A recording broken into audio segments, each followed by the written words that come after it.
এসো হে বৈশাখ এসো এসো, এসো হে বৈশাখ এসো এসো। পুরনো বছরের গ্লানি, জীর্ণতা আর শোককে পিছনে ফেলে নতুন আশা উদ্দীপনার মধ্য দিয়ে আজ শুরু হয়েছে নতুন বাংলা বছর 1433 সনের পথ চলা। ভোরের নতুন সূর্যের আলোয় সারা দেশে নব আনন্দে উদযাপিত হচ্ছে বাঙালি প্রাণে উৎসব পহেলা বৈশাখ।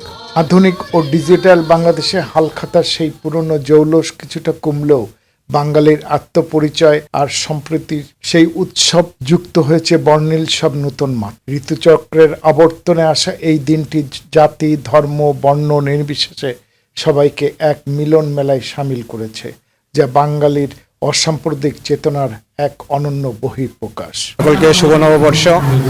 তো আজকে পরিবার নিয়ে বের হয়েছি, আমরা আসলে খুবই আনন্দিত আজকের এই নববর্ষে পরিবার নিয়ে বের হতে পেরে।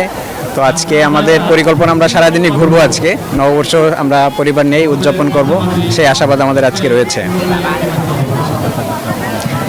দেশবাসীর কাছে প্রার্থনা যে আজকের নববর্ষে দেশবাসী আমাদের যে অস্থিতিশীল পরিবেশ রয়েছে সেটা যেন সুস্থভাবে আমরা দেশে পরিচালনা করতে পারি, দেশে যেন আমরা সুষ্ঠুভাবে বসবাস করতে পারি, সেই আশাবাদ আমার শুভ নববর্ষে থাকবে। সবাই সুস্থ থাকুক, ভালো থাকুক, নববর্ষ ভালো কাটুক সবার, এই চাই।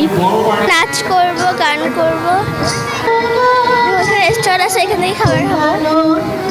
বাংলা নববর্ষ আমাদের মানে বাঙালির একটা ঐতিহ্যের দিন, তো আশা করি অনেক ভালোই কাটবে। যদি ওয়েদারটা দেখেই যা বোঝা যাচ্ছে, যদি ওয়েদার ভালো থাকে তাহলে আলহামদুলিল্লাহ সবার অনেক ভালো কাটবে।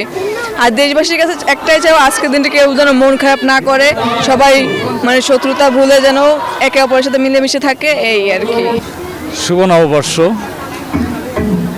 1433 বাংলা নববর্ষে আমরা মূলত আমাদের বাঙালি যে ঐতিহ্য, সেই ঐতিহ্যকে ধরে রাখি, আমাদের নতুন প্রজন্মকে জানাই।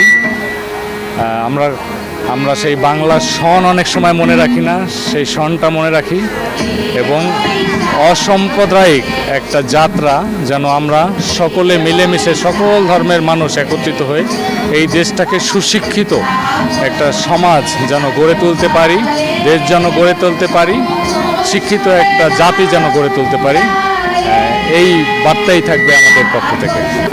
অনেক ভালো লাগতেছে, চারিদিকে মেলা বসছে, ভালো লাগতেছে, এখন মেলায় ঘুরতেছি।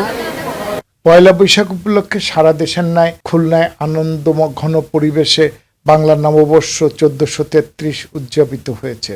সকাল 6:30টায় নগরীর ফরেস্টঘাট সংলগ্ন বকুলতলায় উদীচীর আয়োজনে প্রতি বছরের ন্যায় প্রভাতী সঙ্গীতের মধ্য দিয়ে বাংলা নববর্ষ পয়লা বৈশাখ আয়োজন শুরু হয়। পরে দেশাত্মবোধক ও পঞ্চকবির সঙ্গীতমালা শেষে শোভাযাত্রা বের হয়। খুলনা বিশ্ববিদ্যালয় চারুকলা বিভাগের উদ্যোগে বাঘ, হরিণ সহ রঙিন মুখোশ পরে ক্যাম্পাসে বৈশাখী শোভাযাত্রা বের করা হয়। শোভাযাত্রায় নেতৃত্ব দেন উপাচার্য ডক্টর রেজাউল করিম। বিশ্ববিদ্যালয়ের 3 দিনের বৈশাখী অনুষ্ঠানে আজ ছিল শেষ দিন। ক্যাম্পাস মাঠ আয়োজনে করা হয় বৈশাখীর মেলা। আমরা আশা করি আমাদের ভিতরে কোনো ভেদাভেদ থাকবে না, আমাদের ভিতরে কোনো ধরনের বৈষম্য থাকবে না। আমরা সবাইকে নিয়ে এবং মেধাভিত্তিক, বিশেষ করে মেধার যেখানে যেখানে মেধার প্রয়োজন, আমরা এই মেধার মাধ্যমে আমরা দেশকে এগিয়ে নিয়ে যাব। আমরা কাউকে বৈষম্য স্বীকার করব না, সবাই হিন্দু, বৌদ্ধ, খ্রিস্টান সবাই মিলে মিশে আমরা একত্রে কাজ করব এবং আগামী বাংলাদেশ গড়ে তুলব, এই প্রত্যাশা আমাদের সকলের সবার।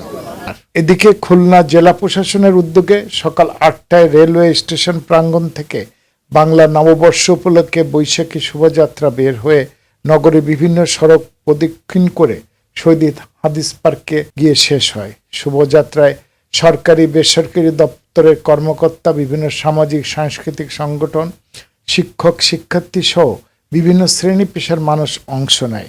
শোভাযাত্রা শেষে পয়লা বৈশাখ উপলক্ষে খুলনা শহীদ হাদিস পার্কে আলোচনা সভা, সাংস্কৃতিক অনুষ্ঠান, পুরস্কার বিতরণ ও লোকজ মেলা অনুষ্ঠিত হয়। নববর্ষ উপলক্ষে জেলা কারাগার, হাসপাতাল ও সরকারি শিশু পরিবার, এতিমখানা সমূহে ঐতিহ্যবাহী বাংলা খাবার পরিবেশন এবং শিশু পরিবারের শিশুদের নিয়ে ঐতিহ্যবাহী সাংস্কৃতিক অনুষ্ঠানের আয়োজন করা হয়।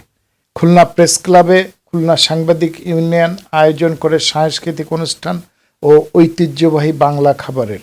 এছাড়া অন্যান্য সরকারি ও বেসরকারি বিশ্ববিদ্যালয়, সামাজিক সংগঠন, গোটা শহর জুড়ে সাংস্কৃতিক অনুষ্ঠান, শোভাযাত্রা, আনন্দবেলার মধ্য দিয়ে উদযাপন করে পয়লা বৈশাখ। খুলনার নগরবাসীর অংশগ্রহণে বরণ করে নেওয়া হয় বাংলা 1433 সনকে।